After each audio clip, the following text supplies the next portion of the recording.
नमस्कार दोस्तों।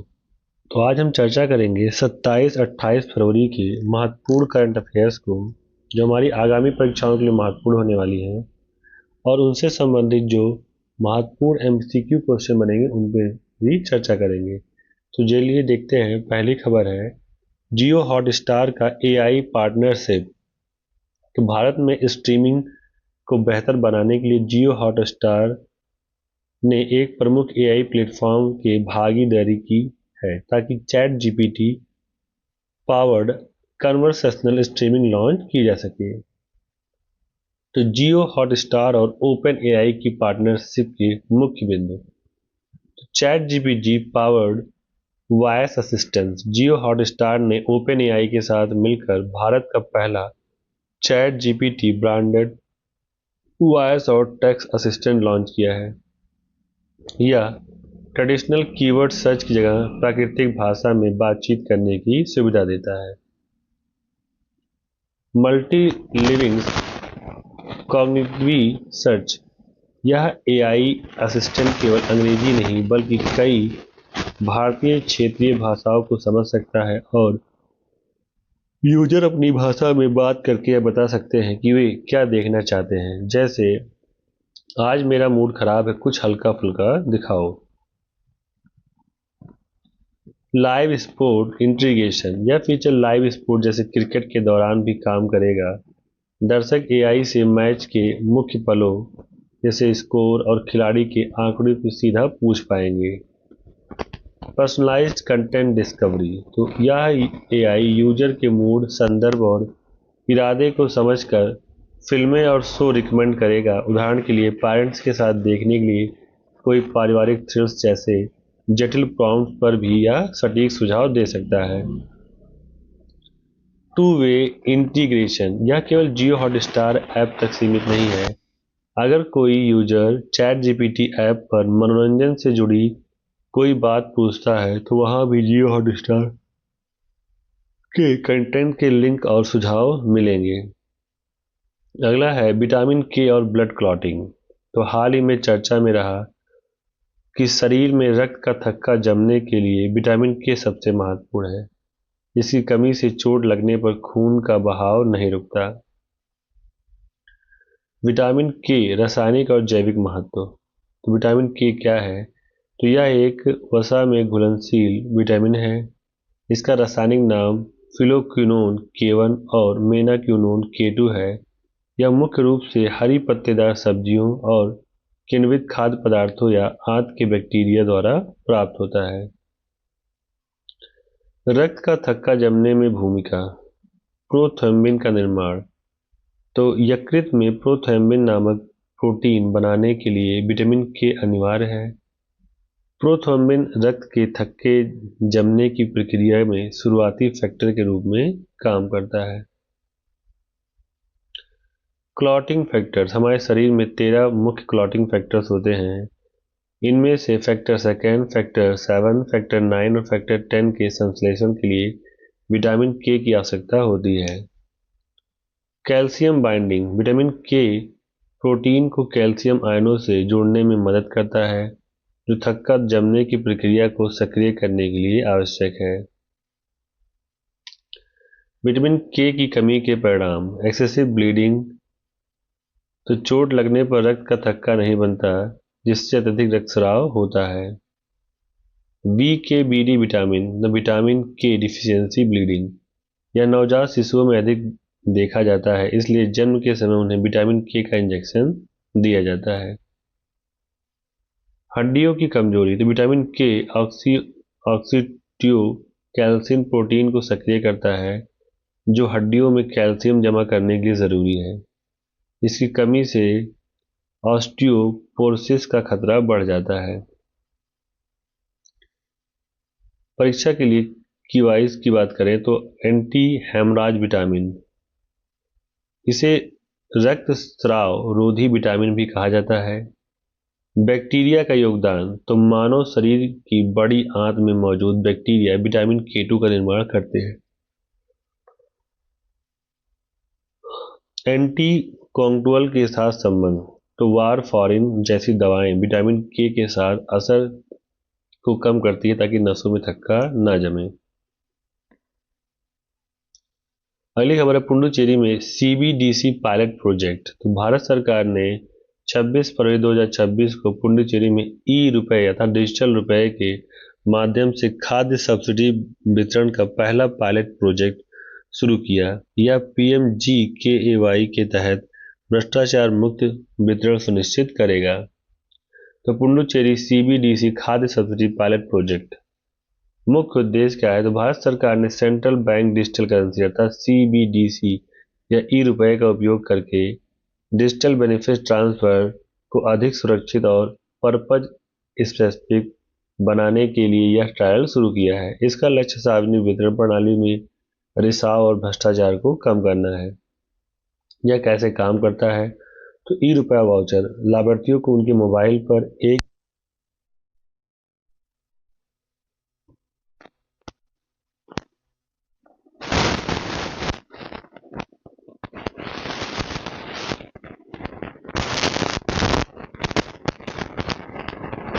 की दुकानों पर केवल खाद्यान्न खरीदने के लिए ही किया जा सकता है। इसे नकद में नहीं निकाला जा सकता और न ही किसी अन्य चीज़ों जैसे शराब या मनोरंजन पर खर्च किया जा सकता है। ऑफलाइन सुविधा इसे इस तरह डिजाइन किया गया है कि बिना इंटरनेट वाले फीचर फोन पर भी इस्तेमाल किया जा सके। पीएमजी के साथ एकीकरण। तो यह प्रोजेक्ट प्रधानमंत्री गरीब कल्याण अन्न योजना के तहत शुरू किया गया है। पुडुचेरी को इसलिए चुना गया क्योंकि यहाँ पहले से ही सब्सिडी का नकद हस्तांतरण मॉडल लागू है। अब उसे डिजिटल करेंसी में बदला जा रहा है। परीक्षा के लिए महत्वपूर्ण तथ्य की बात करें तो CBDC central bank digital currency या भारतीय रिजर्व बैंक आरबीआई द्वारा जारी डिजिटल टोकन है। यह लीगल टेंडर है और इसका मूल्य भौतिक नकदी के बराबर होता है। एनपीसीआई की भूमिका। तो इस डिजिटल भुगतान इंफ्रास्ट्रक्चर को national payments corporation of India अर्थात एनपीसीआई ने विकसित किया है। वित्तीय समावेशन या उन लोगों तक बैंकिंग सेवाएं पहुंचाने में मदद करता है जिनके पास पारंपरिक बैंक खाते नहीं हैं या तो डिजिटल लेन देन में पीछे हैं। लाभ की बात करें तो भ्रष्टाचार पर रोक, बिचौलियों की भूमिका खत्म हो जाएगी। सटीकता, सब्सिडी सीधे सही लाभार्थी तक पहुंचेगी। ट्रैकिंग, सरकार रियल टाइम में ट्रैक कर पाएगी कि सब्सिडी का सही उपयोग सही उद्देश्य के लिए हुआ है या नहीं। अगला है आंध्र प्रदेश में भारत नेट। तो डिजिटल भारत निधि और आंध्र प्रदेश सरकार के बीच संशोधित भारत नेट कार्यक्रम को तेजी से लागू करने के लिए एक समझौता हुआ है। आंध्र प्रदेश भारत नेट समझौता। तो 26-27 फरवरी 2026 के अपडेट के अनुसार देखा जाए तो डिजिटल भारत निधि, जिसे पहले यूनिवर्सल सर्विस ऑब्लिगेशन फंड के नाम से जाना जाता था, और आंध्र प्रदेश सरकार के बीच एक सहयोग ज्ञापन पर हस्ताक्षर किए गए, उसका उद्देश्य राज्य में हाई स्पीड ब्रॉडबैंड कनेक्टिविटी के अंतिम छोर तक पहुंचना है।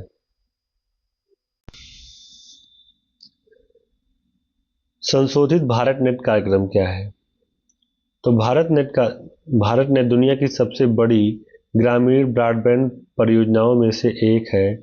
इसके संशोधित संस्करण में कुछ प्रमुख बदलाव किए गए हैं। 3 टियर आर्किटेक्चर, इसमें अब 3 स्तर होंगे, नेशनल लेवल, स्टेट लेवल और ग्राम पंचायत लेवल।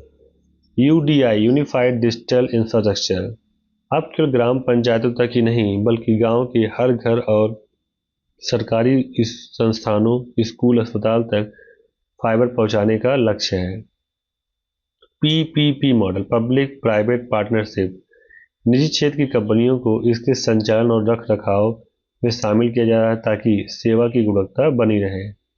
आंध्र प्रदेश का विशिष्ट मॉडल।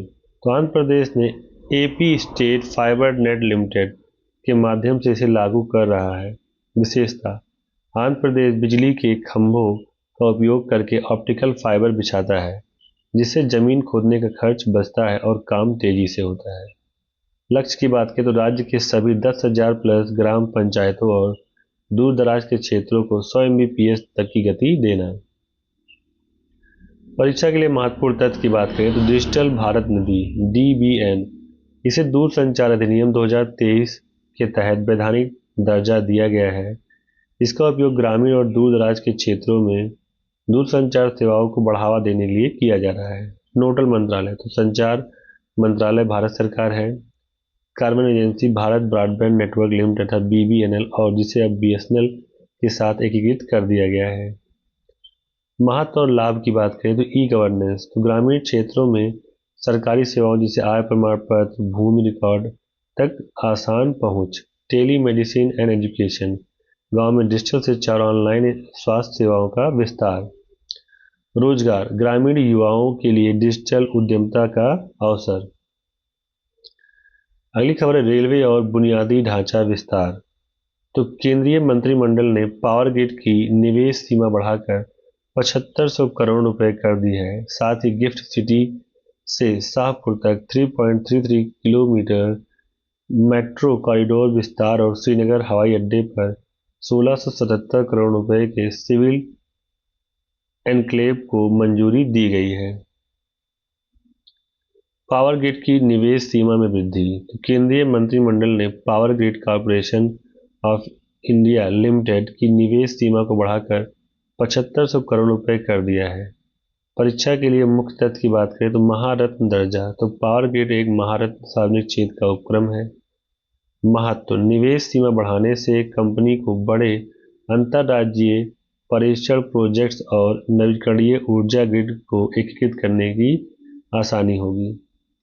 लक्ष्य, यह भारत के 2030 तक 500 गीगावाट गैर जीवाश्म ऊर्जा क्षमता के लक्ष्य को हासिल करने में मदद करेगा। गिफ्ट सिटी मेट्रो विस्तार तो Gujarat metro rail corporation phase 2 के तहत गिफ्ट सिटी से शाहजहांपुर तक 3.33 किलोमीटर के अतिरिक्त मेट्रो कॉरिडोर की मंजूरी दी गई है। परीक्षा के लिए तथ्य की बात करें तो लागत, इसे छोटे लेकिन महत्वपूर्ण लिंक की अनुमानित लागत लगभग 538 करोड़ रुपए है। कनेक्टिविटी की बात करें तो यह कॉरिडोर साबरमती नदी के ऊपर से गुजरेगा और अहमदाबाद गांधीनगर को अंतर्राष्ट्रीय वित्तीय केंद्र अर्थात गिफ्ट सिटी से बेहतर तरीके से जोड़ेगा। गिफ्ट सिटी का महत्व, भारत का पहला इंटरनेशनल फाइनेंशियल सर्विसेज सेंटर है। श्रीनगर हवाई अड्डा, नया सिविल एनक्लेव तो जम्मू और कश्मीर में बुनियादी ढांचे को बढ़ावा देने के लिए श्रीनगर हवाई अड्डे पर 1677 करोड़ रुपए के नए सिविल कॉन्क्लेव को मंजूरी दी गई है। परीक्षा के लिए मुख्य तथ्य, क्षमता, नया टर्मिनल लगभग 20,000 वर्ग मीटर में फैला होगा और प्रति वर्ष 6.5 मिलियन यात्रियों को संभालने की क्षमता होगी। उद्देश्य, पर्यटन को बढ़ावा देने और सामरिक दृष्टि से महत्वपूर्ण क्षेत्र में हवाई संपर्क को मजबूत करना। तकनीकी विवरण, इसमें नई पार्किंग सुविधाएं, एप्रन और आधुनिक यात्री सुविधाएं शामिल होंगी। इजराइल स्काई स्टिंग मिसाइल तो भारतीय वायुसेना के लिए इजराइल से sky sting beyond visual range missile खरीदने में चर्चा तेज हो गई है।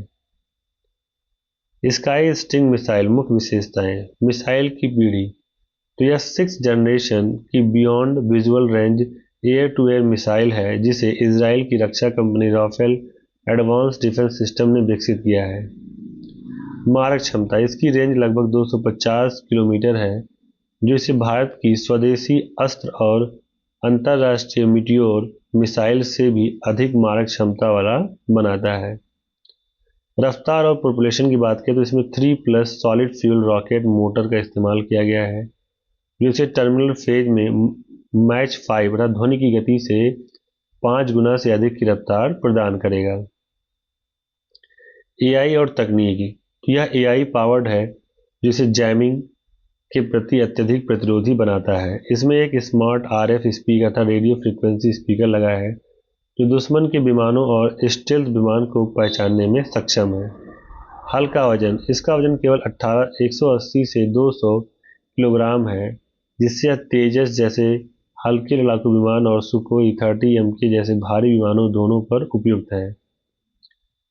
भारत के लिए सामरिक महत्व, चीन और पाकिस्तान को जवाब तो चीन की PL-15 और PL-17 मिसाइलों की लंबी दूरी की मारक क्षमता को टक्कर देने के लिए भारतीय वायुसेना को इस मिसाइल की आवश्यकता है। प्लग एंड प्ले कंपेटिबिलिटी, तो चूंकि भारत पहले से ही तेजस विमानों में इजरायली ELM 2052 AESA रडार का उपयोग कर रहा है, इसलिए स्काई स्टिंग को एकीकृत करना बहुत आसान और तेज होगा। लॉन्च कस्टमर, भारत इस मिसाइल का पहला अंतर्राष्ट्रीय खरीदार बन सकता है, जिससे इसे मेक इन इंडिया के तहत भविष्य में भारत में बनाने में चर्चा भी शामिल है। निर्माता की बात करें तो राफेल एडवांस डिफेंस सिस्टम ने इसका निर्माण किया है, जो कि इजराइल है। रेंज 250 किलोमीटर, स्पीड है मैक 5+ अर्थात ध्वनि की गति से लगभग 5 गुना तेज। प्लेटफॉर्म तेजस MK1A और सुकोई 30 MK, पॉपुलेशन 3+ सॉलिड मोटर। राष्ट्रीय आरोग्य मेला 2026, आयुष मंत्रालय ने से गांव में इस मेले का आयोजन कर एकीकृत स्वास्थ्य सेवा का प्रदर्शन किया। तो राष्ट्रीय आरोग्य मेला 2026 आयोजन का विवरण की बात करें तो आयोजक भारत सरकार का आयुष मंत्रालय, स्थान है सेगांव महाराष्ट्र। यह स्थान प्रसिद्ध गजानन महाराज संस्थान के लिए जाना जाता है। अवधि, यह मेला फरवरी 2026 के अंतिम सप्ताह अर्थात 24 से 27 फरवरी में आयोजित किया गया। मुख्य उद्देश्य, तो एकीकृत स्वास्थ्य सेवा, आधुनिक चिकित्सा के साथ पारंपरिक पद्धतियों जैसे आयुर्वेद, योगा, यूनानी, सिद्ध, होम्योपैथी के मेले को प्रदर्शित करना। जन जागरूकता, तो आयुष पद्धतियों के लाभों के बारे में आम जनता को शिक्षित करना और स्वदेशी चिकित्सा प्रणाली में मुख्य धारा में लाना। स्टार्टअप्स को बढ़ावा, तो आयुष क्षेत्र में काम कर रहे नए स्टार्टअप्स और MSMEs को अपने उत्पाद प्रदर्शित करने के लिए मंच प्रदान करना। मेले की प्रमुख विशेषताएं, निःशुल्क परामर्श, तो मेले में आयुर्वेद, यूनानी और होम्योपैथी के विशेषज्ञों द्वारा मुफ्त OPD और परामर्श की सुविधा। लाइव प्रदर्शन, योग और करली पट्टी जैसे औषधीय और शारीरिक कलाओं का सजीव प्रदर्शन। जड़ी बूटी प्रदर्शन, दुर्लभ औषधियों पौधों की प्रदर्शनी ताकि किसान और आम नागरिक उनकी औषधीय महत्व को समझ सके। डिजिटल आयुष ग्रिड और नेशनल डिजिटल हेल्थ मिशन के साथ आयुष के एकीकरण का प्रदर्शन। परीक्षा के लिए महत्वपूर्ण तथ्य, तो राष्ट्रीय आयुष मिशन, यह मेला राष्ट्रीय आयुष मिशन के लक्ष्यों को प्राप्त करने की एक कड़ी है। से गांव का चयन, तो आध्यात्मिक और पर्यटन केंद्र होने का से गांव का चयन कम्युनिटी आउटरीच के लिए किया गया है। थीम, 2026 के मेले की अनौपचारिक थीम परंपरा से आधुनिकता की ओर एकीकृत आयुष पर आधारित है। महत्व की बात करें तो सार्वजनिक स्वास्थ्य या बीमारी के इलाज के बजाय स्वस्थ जीवन शैली पर जोर देता है। अर्थव्यवस्था, तो भारत को ग्लोबल वेलनेस हब बनाने की दिशा में यह एक महत्वपूर्ण कदम है। अगली खबर देखते हैं नियुक्ति से, तो बड़ोरुचि मिश्रा को 1 अप्रैल 2026 से हिंदुस्तान ऑयल एक्सप्लोरेशन कंपनी अर्थात HOEC का नया CEO नियुक्त करने की घोषणा हुई है। नियुक्ति के विवरण की बात करें तो इनका पद है मुख्य कार्यकारी अधिकारी अर्थात CEO है और पूर्णकालिक निदेशक है। Company Hindustan oil exploration company limited अर्थात HOEC। प्रभावी तिथि 1 अप्रैल 2026 से होगी। कार्यकाल उनकी नियुक्ति अगले 3 वर्षों के लिए की गई है। अब बात करते हैं बड़ोरुचि मिश्रा के परिचय के बारे में, तो वर्तमान में HOEC के चीफ ऑपरेटिंग ऑफिसर अर्थात COO के रूप में कार्यरत हैं। उनके पास तेल और गैस क्षेत्र में 30 से अधिक वर्षों का विशाल अनुभव है। उन्होंने रिलायंस इंडस्ट्रीज और केयर्न इंडिया जैसी दिग्गज कंपनियों में महत्वपूर्ण पदों पर कार्य किया है। HOEC के बारे में अगर देखें तो स्थापना 1983 में भारत की पहली निजी क्षेत्र की तेल और गैस कंपनी है। इसका मुख्यालय है चेन्नई, तमिलनाडु। कार्य, हाइड्रोकार्बन का अन्वेषण और उत्पादन करना।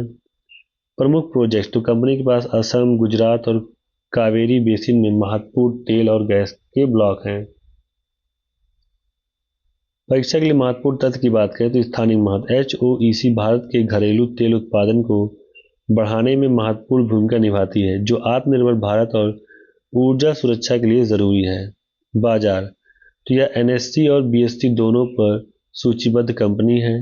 रणनीतिक बदलाव, इनकी नियुक्ति ऐसे समय में हुई है जब कंपनी अपने B80 फील्ड और असम की गैस उत्पादन को दोगुना करने के लक्ष्य लेकर चल रही है। रक्षा क्षेत्र, आकाश मिसाइल का नया एक्सपोर्ट ऑर्डर, तो भारत ने एक मित्र देश जहां तक संभावना है कि आर्मेनिया या कोई दक्षिणी पूर्वी एशियाई देश के साथ आकाश मिसाइल सिस्टम के निर्यात का एक नया समझौते पर हस्ताक्षर किया है। तो यह भारत के रक्षा निर्यात लक्ष्य को 35,000 करोड़ रुपए को हासिल करने की दिशा में बड़ा कदम है। आकाश मिसाइल एक्सपोर्ट ऑर्डर्स, तो आर्मेनिया कन्वेंशन, आर्मेनिया पहले ही भारत से 6,000 करोड़ का आकाश सिस्टम खरीद चुका है। यह नया ऑर्डर उसी की अगली कड़ी या किसी नए दक्षिण पूर्वी एशियाई देश के साथ हो सकती है। आकाश मिसाइल की तकनीकी विशेषताएं, तो सतह से हवा में मार करने वाली मिसाइल है। ये दूरी है या 25 किलोमीटर दूर तक दुश्मन के विमानों, ड्रोन्स और मिसाइलों को मार गिरा सकती है। ऊंचाई, यह 18,000 मीटर की ऊंचाई तक लक्ष्य भेज सकती है। स्वदेशी तकनीकी, इसे DRDO द्वारा विकसित और भारत डायनेमिक्स लिमिटेड BDL द्वारा निर्मित किया गया है। इसमें 96% स्वदेशी सामग्री का उपयोग किया गया है।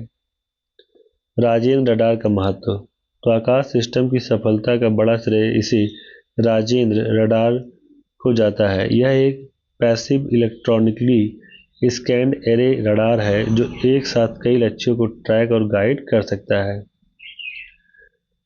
रक्षा निर्यात लक्ष्य, तो वर्तमान लक्ष्य, भारत सरकार ने 2024-25 तक रक्षा निर्यात को 35,000 करोड़ अर्थात 5 बिलियन तक ले जाने का लक्ष्य रखा है। रणनीति, आकाश के अलावा ब्रह्मोस और पिनॉक रॉकेट सिस्टम भारत के सबसे ज्यादा बिकने वाले रक्षा उत्पाद बन गए हैं। परीक्षा के लिए मुख्य बिंदु, फर्स्ट एक्सपोर्ट, आकाश पहली स्वदेशी मिसाइल प्रणाली है जिसे भारत ने बड़े पैमाने पर निर्यात करना शुरू किया है। निर्माता, तो भारत डायनेमिक्स लिमिटेड ने और भारत इलेक्ट्रॉनिक लिमिटेड ने मिलकर इसको निर्मित किया है। पॉपुलेशन, इसमें रैमजेट इंजन तकनीक का उपयोग किया गया है जिसे हवा में उच्च गति बनाए रखने में मदद करता है। खेल जगत, तो 2026 में भारतीय महिला क्रिकेट के लिए ऐतिहासिक वर्ष है। इसकी शुरुआत फरवरी में ऑस्ट्रेलिया के महत्वपूर्ण दौरों और BCCI के नए वार्षिक अनुबंधों की घोषणा से हुई है। BCCI महिला केंद्रीय अनुबंध 2025-26, तो BCCI ने 1 अक्टूबर 2025 से 30 सितंबर 2026 की अवधि के लिए 21 महिला क्रिकेटरों को रिटर्नरशिप प्रदान की है। ग्रेडिंग और वेतन संरचना, तो ग्रेड A में 50 लाख, हरप्रीत कौर, स्मृति मंधाना, दीप्ति शर्मा और जमीन रोड्रिग्स जेम्मा को 2025 वनडे विश्व कप जीत में उन्हें उनकी भूमिका के लिए प्रमोट किया गया है। ग्रेड B 30 लाख, रेणुका ठाकुर, शेफाली वर्मा, ऋचा घोष और स्नेहा राणा की भी पदोन्नति की गई। ग्रेड C 10 लाख, इसमें 13 खिलाड़ी शामिल हैं। नए चेहरे जिन्हें पहली बार अनुबंध मिला है उनमें प्रतिका रावल, वैष्णवी शर्मा, एन श्री चरानी और G कमलिनी प्रमुख हैं। प्रमुख बहिष्करण, तो हरलीन देओल को इस बार अनुबंध सूची से बाहर रखा गया है। पे इक्विटी, समान वेतन नीति, तो BCCI ने 27 अक्टूबर 2022 को एक ऐतिहासिक पे इक्विटी नीति लागू की थी जो 2026 में भी प्रभावी है। समान मैच फीस, तो महिला क्रिकेटरों को उनके पुरुष समकक्षों के बराबर मैच फीस मिलती है। टेस्ट मैच का 15 लाख, वनडे का 6 लाख और T20 का 3 लाख। नोट, हालांकि मैच फीस समान है लेकिन वार्षिक रिटर्नरशिप में अभी भी अंतर है। पुरुषों को टॉप ग्रेड 57 करोड़ है जबकि महिलाओं का 50 लाख है। महिला T20 वर्ल्ड कप 2026 की तैयारी, तो मेजबान और तिथियां, 10वां ICC महिला T20 वर्ल्ड कप 12 जून से 5 जुलाई 2026 तक इंग्लैंड और वेल्स में आयोजित किया जाएगा। भारत का अभियान, तो भारत को ग्रुप A में ऑस्ट्रेलिया, दक्षिण अफ्रीका, पाकिस्तान, बांग्लादेश और नीदरलैंड के साथ रखा गया है। प्रमुख मैच, भारत अपना पहला मैच 14 जून 2026 को एजबेस्टन में पाकिस्तान के खिलाफ खेलेगा। विस्तारित प्रारूप, पहली बार इस टूर्नामेंट में 12 टीमें हिस्सा लेंगी और फाइनल 5 जुलाई को प्रतिष्ठित लॉर्ड्स मैदान पर होगा।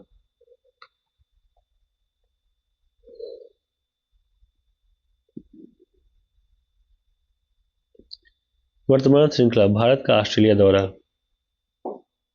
तो भारतीय टीम वर्तमान में ऑस्ट्रेलिया के दौरे पर है, जो T20 वर्ल्ड कप की तैयारी के लिए महत्वपूर्ण है।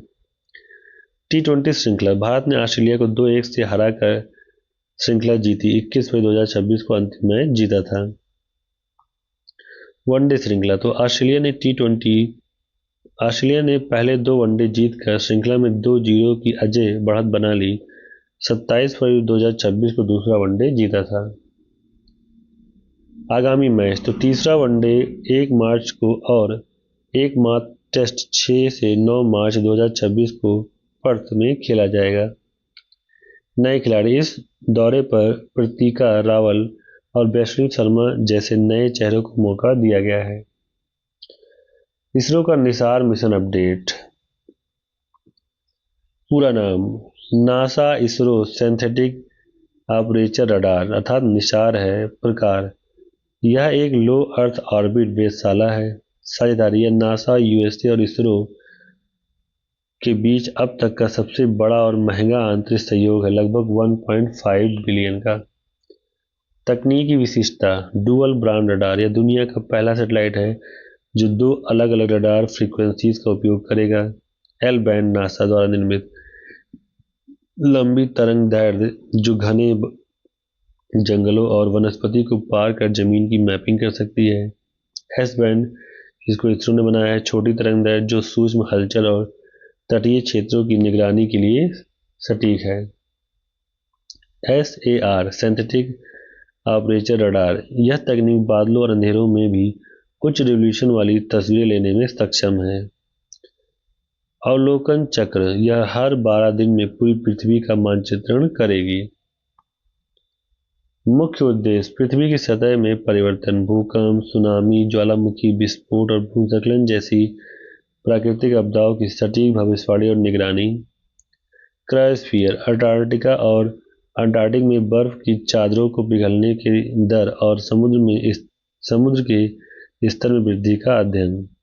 पारिस्थितिकी तंत्र वनों की कटाई, कृषि, बायोमास और कार्बन चक्र में बदलाव का डेटा एकत्र करना। भूजल स्तर जमीन के नीचे जल संसाधनों के स्तर में होने वाले बदलाव को ट्रैक करना। परीक्षा के लिए महत्वपूर्ण तथ्य की बात करें तो यह अब तक का सबसे महंगा अर्थ ऑब्जर्वेशन सैटेलाइट है, लगभग 1.5 बिलियन का। इसका एंटीना रिफ्लेक्टर लगभग 12 मीटर व्यास का है। अंतरिक्ष में खुलने पर अब तक का सबसे बड़ा रिफ्लेक्टर होगा। यह मिशन 3 साल की अवधि के लिए डिजाइन किया गया है, लेकिन डेटा कई दशकों तक जलवायु अनुसंधान में मदद करेगा। तो याद रखिए कि निसार का मतलब है NASA ISRO synthetic aperture radar. यह दुनिया का पहला डुअल बैंड रडार मिशन है। यह मिशन रात में भी देख सकता है और घने बादलों को भी चीर सकता है। अब बात करते हैं आर्थिक जीडीपी के नए अनुमान। तो फरवरी के अंत में सांख्यिकी मंत्रालय द्वारा तीसरी तिमाही तक Q3 के जीडीपी आंकड़े जारी किए जाने की सुबह तेज हो गई है। तो भारतीय अर्थव्यवस्था के 7% से ऊपर बढ़ने के अनुमान लगाए जा रहे हैं, जो इसे दुनिया की सबसे तेजी से बढ़ती प्रमुख अर्थव्यवस्था बनाए रखता है। भारतीय अर्थव्यवस्था जीडीपी के नए अनुमान। तो मुख्य आंकड़े तो अनुमानित वृद्धि दर की बात करें तो अक्टूबर-दिसंबर Q3 के लिए भारत की जीडीपी वृद्धि दर 7 से 7.2 के बीच रहने का अनुमान है। जारीकर्ता राष्ट्रीय सांख्यिकी कार्यालय NSO, जो सांख्यिकी और कार्यक्रम कार्यान्वयन मंत्रालय के अंतर्गत आता है। ग्लोबल स्टैंडिंग इन आंकड़ों के साथ भारत विश्व की सबसे तेजी से बढ़ती प्रमुख अर्थव्यवस्था बना हुआ है। विकास के प्रमुख चाल की बात करें चालक तो विनिर्माण क्षेत्र, औद्योगिक उत्पादन में मजबूती और कॉर्पोरेट लाभ में वृद्धि ने जीडीपी को सहारा दिया है। सेवा क्षेत्र, होटल, व्यापार और परिवहन जैसे क्षेत्रों में दोहरे अंक में वृद्धि देखी गई है। सरकारी निवेश, बुनियादी ढांचे पर सरकार द्वारा किया गया भारी खर्च विकास का मुख्य आधार है। निजी खपत, ग्रामीण और शहरी दोनों क्षेत्रों में मांग में सुधार हुआ है। चुनौतियां और चिंताएं तो कृषि क्षेत्र, अल नीनो के प्रभाव के कारण कृषि विकास दर में थोड़ी सुस्ती देखी जा सकती है। वैश्विक प्रतिकूलता तो भू राजनीतिक तनाव और कच्चे तेल की कीमतों में उतार चढ़ाव। मुद्रास्फीति, तो खाद्य मुद्रास्फीति का उच्च स्तर अभी भी एक चिंता का विषय बना हुआ है। तो परीक्षा संबंधित शब्दावली की बात करें तो real GDP vs nominal GDP, तो रियल जीडीपी गणना स्थिर कीमतों अर्थात 2011 और 12 पर की जाती है, जबकि नॉमिनल जीडीपी वर्तमान कीमतों पर आधारित होती है। वीएस ग्रॉस वैल्यू एडेड, तो यह उत्पादन पक्ष से अर्थव्यवस्था की तस्वीर दिखाता है। बेस इफेक्ट, तो यह पिछले वर्ष की तुलना में वृद्धि दर को मापा जाता है, तो पिछले वर्ष का निचला स्तर वर्तमान वृद्धि से अधिक दिखाता है। नियुक्तियों की बात करें तो प्रमोद अग्रवाल और कोयला क्षेत्र में के नीतिगत बदलाव, तो प्रमोद अग्रवाल का जन्म वर्तमान में नेशनल कोल इंडेक्स और भारत के कोयला क्षेत्र में हो रहे नीतिगत सुधारों के कारण बेहद चर्चा में है। व्यक्ति विशेष प्रमोद अग्रवाल, तो प्रमोद अग्रवाल मध्य प्रदेश कैडर के 1991 बैच के आईएएस अधिकारी हैं। उन्होंने कोल इंडिया लिमिटेड के अध्यक्ष और प्रबंध निदेशक सीएमडी के रूप में कार्य किया है। उनके कार्यकाल में भारत ने कोयला उत्पादन में रिकॉर्ड वृद्धि दर्ज की और निजीकरण की नींव मजबूत की। नेशनल कोल इंडेक्स, तो प्रमोद अग्रवाल के कार्यकाल और उसके बाद के नीतिगत सुधारों में इसकी भूमिका प्रमुख रही है। एनसीआई क्या है, तो यह एक मूल्य सूचकांक है जो कोयले कीमतों में बदलाव का ट्रैक करता है। आधार वर्ष, तो इसका आधार वर्ष 2017-18 है। उद्देश्य कोयला खदानों की नीलामी में राजस्व साझाकरण मॉडल को लागू करने के लिए इसका उपयोग किया जाता है। जारीकर्ता, इसे कोयला मंत्रालय द्वारा मासिक आधार पर जारी किया जाता है। कोल इंडिया में नीतिगत बदलाव और उनका प्रभाव, तो प्रमोद अग्रवाल के नेतृत्व और हालिया सुधारों के मुख्य बिंदु। कॉमर्शियल माइनिंग, निजी कंपनियों को बिना किसी अंतिम उपयोग प्रतिबंध के कोयले खनन की मंजूरी दी गई। MDO model, mine developer and operator, तो सीआईएल ने उत्पादन बढ़ाने के लिए निजी ऑपरेटरों के साथ हाथ मिलाया, जिसमें अग्रवाल की नीतियों का बड़ा हाथ रहा। शून्य आयात लक्ष्य, तो भारत को थर्मल कोल के आयात में आत्मनिर्भर बनाने के लिए उत्पादन क्षमता को 1 बिलियन टन तक ले जाने का लक्ष्य रखा गया। विविधीकरण, तो कोल इंडिया ने केवल कोयला ही नहीं बल्कि सौर ऊर्जा और एल्यूमीनियम जैसे क्षेत्रों में भी कदम रखा है। परीक्षा के लिए महत्वपूर्ण तथ्य, एनसीआई की गणना, इसमें अधिसूचित मूल्य, नीलामी मूल्य और आयात मूल्य तीनों को शामिल किया जाता है। कोल इंडिया की स्थिति, तो यह एक महारत्न कंपनी है, दुनिया की सबसे बड़ी कोयला उत्पादक कंपनी है। मुख्यालय, कोल इंडिया का मुख्यालय कोलकाता में स्थित है। महत्वपूर्ण लक्ष्य, भारत सरकार का लक्ष्य 2025-26 तक घरेलू कोयला उत्पादन को बढ़ाकर 1.5 बिलियन टन करना है। न्यायिक नियुक्ति, तो न्यायिक नियुक्ति और कोलेजियम प्रणाली, तो कोलेजियम की नई सिफारिश। खबर क्या है, तो फरवरी 2026 के दौरान भारत के मुख्य न्यायाधीश सीजेआई की अध्यक्षता वाले कोलेजियम ने विभिन्न उच्च न्यायालयों के न्यायाधीशों को सुप्रीम कोर्ट में पदोन्नत करने और कुछ उच्च न्यायालयों में मुख्य न्यायाधीश की नियुक्ति के लिए केंद्र सरकार को सिफारिश भेजी है। उद्देश्य क्या है, तो सुप्रीम कोर्ट में न्यायाधीशों की समिति संख्या 34 को बनाए रखना और लंबित मामलों के बोझ को कम करना। कोलेजियम प्रणाली क्या है, तो यह न्यायाधीशों की नियुक्ति और स्थानांतरण की एक प्रणाली है जो संसद के किसी अधिनियम या संविधान के प्रावधान द्वारा नहीं बल्कि सुप्रीम कोर्ट के निर्णयों के माध्यम से विकसित हुई है। संरचना एससी के लिए, इसमें सीजेआई और सुप्रीम कोर्ट के 4 वरिष्ठतम न्यायाधीश शामिल होते हैं। संरचना एससी की बात करें तो इसमें सीजेआई और सुप्रीम कोर्ट के 2 वरिष्ठतम न्यायाधीश शामिल होते हैं। ऐतिहासिक पृष्ठभूमि, तो प्रथम न्यायाधीश मामला 1981, न्यायपालिका पर कार्यपालिका की प्रधानता दी गई है। द्वितीय न्यायाधीश मामला 1993, तो कोलेजियम प्रणाली की शुरुआत हुई, परामर्श का अर्थ सहमति माना गया।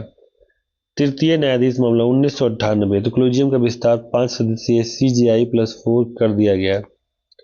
नियुक्ति प्रक्रिया, तो कोलेजियम नाम तय करता है और कानून मंत्रालय को भेजता है। कानून मंत्रालय इन नामों की जांच आईबी रिपोर्ट के आदि के माध्यम से करता है और इसे प्रधानमंत्री को भेज देता है। अंततः प्रधानमंत्री की सलाह पर राष्ट्रपति द्वारा नियुक्ति की जाती है। नोट: यदि कोलेजियम दोबारा वही नाम भेजता है तो सरकार को उसे मानना पड़ता है। संबंधित संवैधानिक अनुच्छेद की बात करें तो अनुच्छेद 124 का 2 सुप्रीम कोर्ट के न्यायाधीशों की नियुक्ति राष्ट्रपति द्वारा की जाती है। अनुच्छेद 217 बताता है कि उच्च न्यायालय के न्यायाधीश की नियुक्ति प्रक्रिया क्या है। अनुच्छेद 114 का फर्स्ट सुप्रीम कोर्ट की स्थापना और संरचना के बारे में बताता है। तो कुछ महत्वपूर्ण पॉइंट देख लेते हैं। जैसे सुप्रीम कोर्ट की स्वीकृति क्षमता 34 अर्थात 1 CJI प्लस 33 अन्य न्यायाधीश, NJAC 99वां संशोधन। तो 2014 में सरकार ने कोलेजियम को बदलने के लिए राष्ट्रीय न्यायिक नियुक्ति आयोग बनाया था, जिसे एससी ने 2015 में असंवैधानिक घोषित कर दिया। योग्यता: 5 साल तक एससी न्यायाधीश या 10 साल तक एचसी में वकील या राष्ट्रपति की दृष्टि से एक प्रतिष्ठित न्यायविद। अब बात करते हैं 28 फरवरी के जो महत्वपूर्ण दिवस हैं या इतिहास है उनके बारे में। तो 28 फरवरी को मनाया गया राष्ट्रीय विज्ञान दिवस। तो क्यों मनाया जाता है? तो 28 फरवरी 1928 को महान भारतीय भौतिक विज्ञानी सर सीवी रमन ने रमन प्रभाव की खोज की घोषणा की थी। नोबेल पुरस्कार: इस खोज के लिए उन्हें 1930 में भौतिकी का नोबेल पुरस्कार मिला। वह विज्ञान में नोबेल पुरस्कार जीतने वाले पहले एशियाई थे। उद्देश्य: लोगों में वैज्ञानिक दृष्टिकोण पैदा करना। नोट: भारत सरकार ने 1986 में 28 फरवरी को राष्ट्रीय विज्ञान दिवस के रूप में नामित किया था। बात करते हैं 27 फरवरी की। तो भारतीय इतिहास का सबसे महत्वपूर्ण चंद्रशेखर आजाद का बलिदान दिवस। तो 27 फरवरी 1931 को प्रयागराज के अल्फ्रेड पार्क में पुलिस के साथ मुठभेड़ के दौरान भारत के महान क्रांतिकारी चंद्रशेखर आजाद ने अंतिम गोली खुद को मारकर सर्वोच्च बलिदान दिया था। परीक्षा तिथि: उन्हें शपथ ली थी कि वे कभी जीवित नहीं पकड़े जाएंगे। उन्हें आजाद के नाम से जाना जाता था और वे HRA हिंदुस्तान रिपब्लिकन एसोसिएशन के प्रमुख नेता थे। मोरारजी देसाई का जन्म दिन 29 फरवरी का प्रभाव। तथ्य: भारत के पूर्व प्रधानमंत्री मोरारजी देसाई का जन्म 29 फरवरी 1896 को हुआ था। सम्मान: वे एकमात्र भारतीय हैं जिन्हें भारत के सर्वोच्च सम्मान भारत रत्न और पाकिस्तान के सर्वोच्च सम्मान निशान-ए-पाकिस्तान दोनों नवाजा गया है। वन लाइनर ऐतिहासिक तथ्य की बात करें 27 फरवरी 2010 तो मध्य चिली में 8.8 तीव्रता का विनाशकारी भूकंप आया था, जिसने पृथ्वी के अक्ष को सूक्ष्म रूप से बदल दिया था। 27 फरवरी 1953 तो ब्रिटेन के चर्चिल प्रशासन ने नागालैंड को भारत का एक अलग राज्य बनाने की घोषणा की शुरुआत शुरू की थी। 28 फरवरी 1948 तो ब्रिटिश सेना की अंतिम टुकड़ी मुंबई के गेटवे ऑफ इंडिया से होकर स्वदेश रवाना हुई, जिससे भारत में ब्रिटिश सैन्य उपस्थिति पूरी तरह से समाप्त हो गई। अब बात करते हैं आज के 27 और 28 फरवरी करंट अफेयर्स के बारे में। तो पहला क्वेश्चन है, जियो हॉटस्टार ने किसके साथ AI पार्टनरशिप की है? ऑप्शन ए है गूगल, बी है माइक्रोसॉफ्ट, सी ओपन AI, डी IBM। तो इसका ऑप्शन करेक्ट हो जाएगा सी ओपन AI।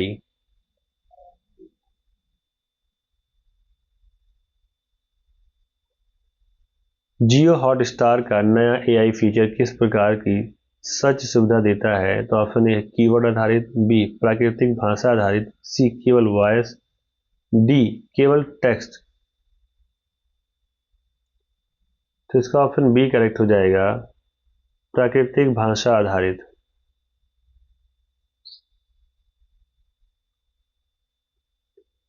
अगला, विटामिन के किस प्रक्रिया के लिए आवश्यक है? ऑप्शन ए पाचन, बी श्वसन, सी रक्त का थक्का जमना, डी दृष्टि।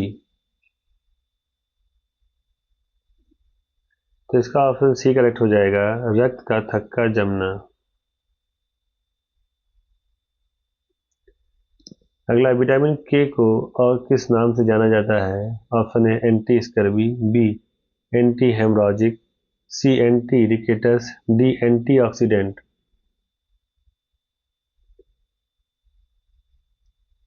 तो इसका ऑप्शन बी करेक्ट हो जाएगा, एंटी हेमोरैजिक।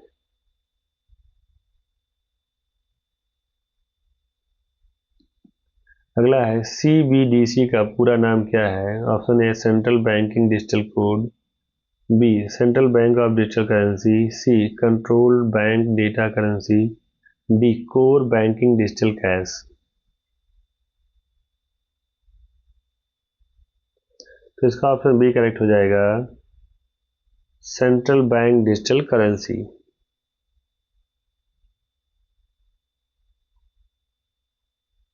अगला है, ई रुपया पायलट प्रोजेक्ट कहाँ शुरू हुआ? Option A Goa, B Puducherry, C Kerala, D Tamil Nadu.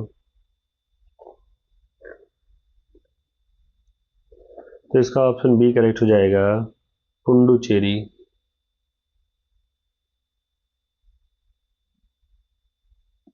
अगला, भारत नेट परियोजना किससे संबंधित है? ऑप्शन ए सड़क, बी रेलवे, सी ग्रामीण ब्रॉडबैंड, डी जल आपूर्ति। तो इसका ऑप्शन सी करेक्ट हो जाएगा, ग्रामीण ब्रॉडबैंड।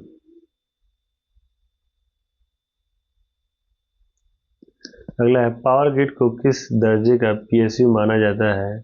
ऑप्शन ए मिनी रत्न, B Navratna, C Maharatna, D निजी। तो इसका ऑप्शन सी करेक्ट हो जाएगा, महारत्न।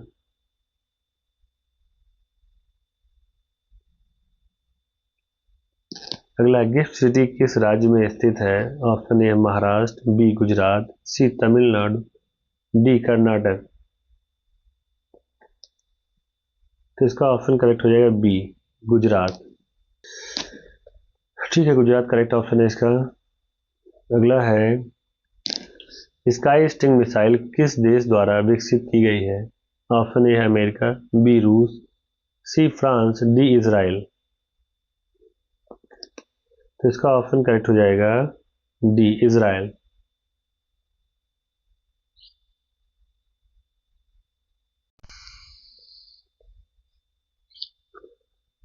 अगला, स्काई स्टिंग मिसाइल की अनुमानित रेंज क्या है? Option A 100 kilometre, B 150 kilometre, C 250 kilometre, D 300 kilometre. तो इसका ऑप्शन करेक्ट हो जाएगा, सी 250 किलोमीटर। अगला है, आकाश मिसाइल किस प्रकार की मिसाइल है? Option A air to air, B सतह से हवा में, सी बैलिस्टिक, डी क्रूज। तो इसका ऑप्शन करेक्ट हो जाएगा, बी सतह से हवा में। अगला है, आकाश मिसाइल किस संस्था द्वारा विकसित की गई है? ऑप्शन ए है इसरो, बी डीआरडीओ, सी एचएएल, डी बीईएल। तो इसका ऑप्शन करेक्ट हो जाएगा, बी डीआरडीओ। अगला है, अंतर्राष्ट्रीय आरोग्य मेला 2026 कहाँ आयोजित हुआ? ऑप्शन ए है वाराणसी, बी नागपुर, सी सेगांव, डी भोपाल। तो इसका ऑप्शन सी करेक्ट हो जाएगा, सेगांव।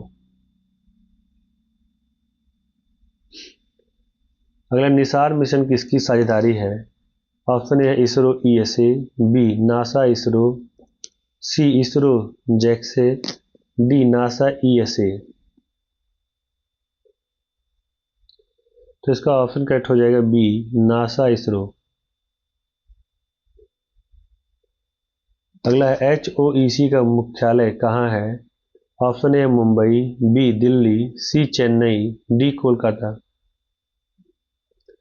तो इसका ऑप्शन करेक्ट हो जाएगा, सी चेन्नई।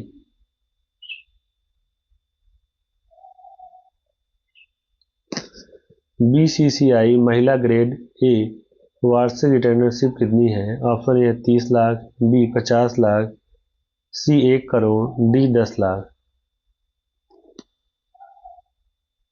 तो इसका ऑप्शन करेक्ट हो जाएगा, बी 50 लाख। अगला है महिला T20 विश्व कप 2026 कहाँ आयोजित होगा। ऑप्शन ए है Bharat, B Australia, C England, D दक्षिण अफ्रीका। तो इसका ऑप्शन करेक्ट हो जाएगा सी इंग्लैंड।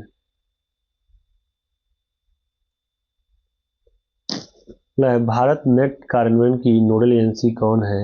ऑप्शन ए है TRAI, बी BSNL, सी BBNL, डी NIC।